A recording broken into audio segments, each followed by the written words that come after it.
Well, there was a lot of shots where Channing had been trying to imagine what this great big Sargon creature or creatures would look like and what he would be doing, and trying to find a performance that worked with what Channing was doing was quite difficult.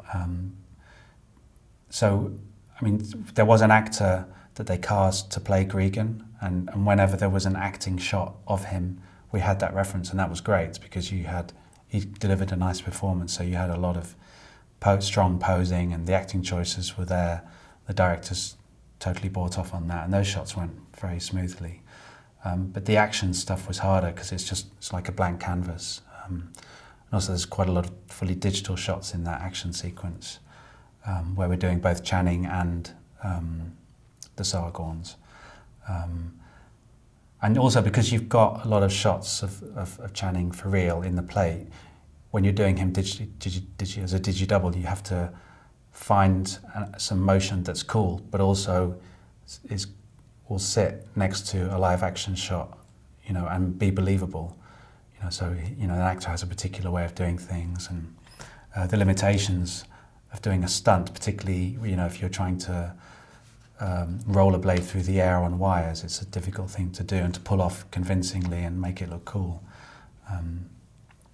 So all those idiosyncrasies and trying to make that all work together in a sequence was quite difficult. What else? Actually, one of the hardest sequences we did was the space battle, which I don't think was fully successful, but became kind of a chaotic sequence of the zeros, which Sean Bean and Channing Tatum's characters are attacking this giant spaceship, and they send out all these, it's never really defined what they are, they're called warhammers, and they're a bit like space mines, but there's millions of them flying all over the place. And I feel that sequence wasn't very successful, and we did a lot of previs on it, we did a lot of animation on it, and it was all, I think partly the problem was with the design of the spaceships, and they were never really clear, it was never really clear in the frame what was happening, that the motion was quite confusing and chaotic. So yeah, that was a tough one.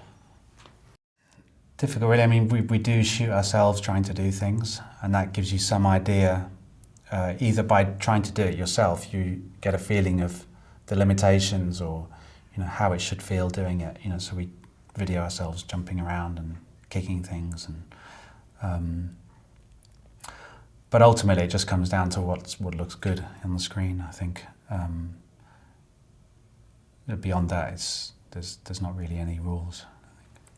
One of the tools actually that we developed for gravity, which we use a lot in films now, is we call it the conform tool, and it's a tool that allows you to take live action elements and animate them in the frame. It maintains the relationship of that element to the camera so that there's no distortion on the plate, but then, so you have a body track of your character. So for example, there was a lot of shots where we only used Channing's head in the frame and the rest of his body was digital.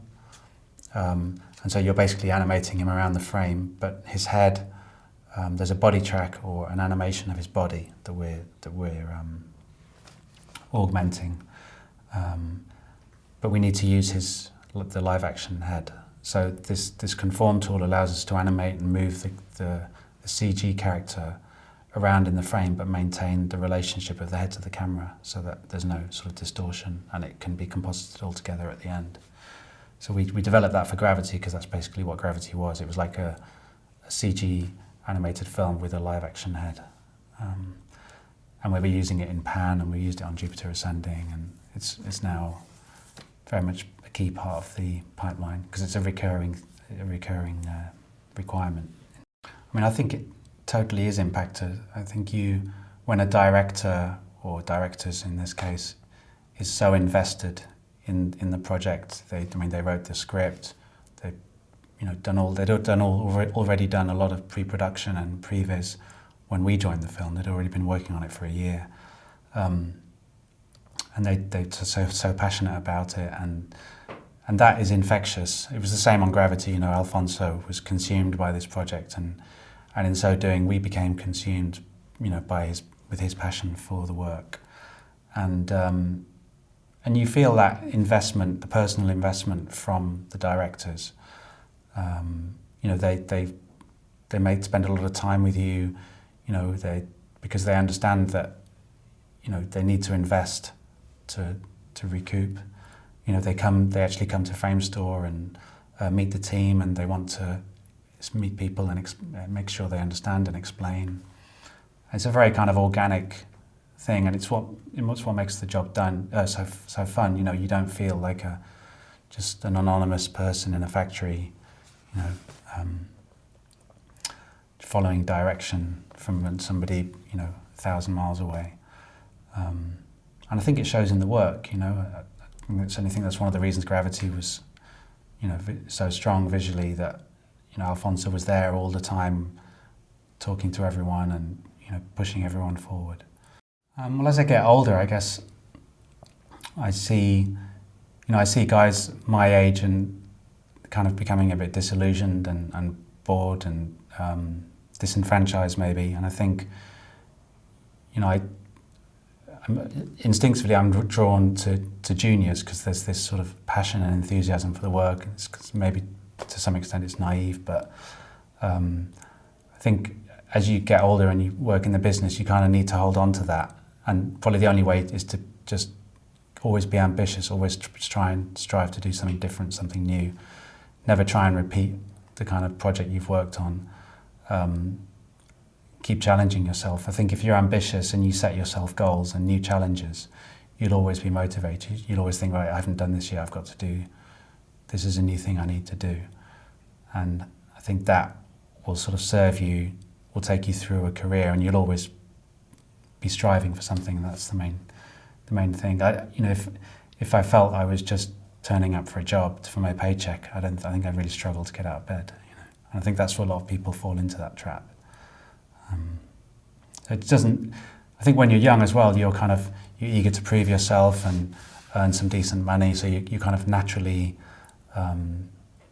ambitious and motivated. But it's easy as you get older you earn more money and you no longer have that hunger. You know, you can become complacent, and a lot of people do. Well, we don't have anything like this in London, and I scratch my head, I don't know why, but it's beautifully run, it's in a lovely building, a lovely city.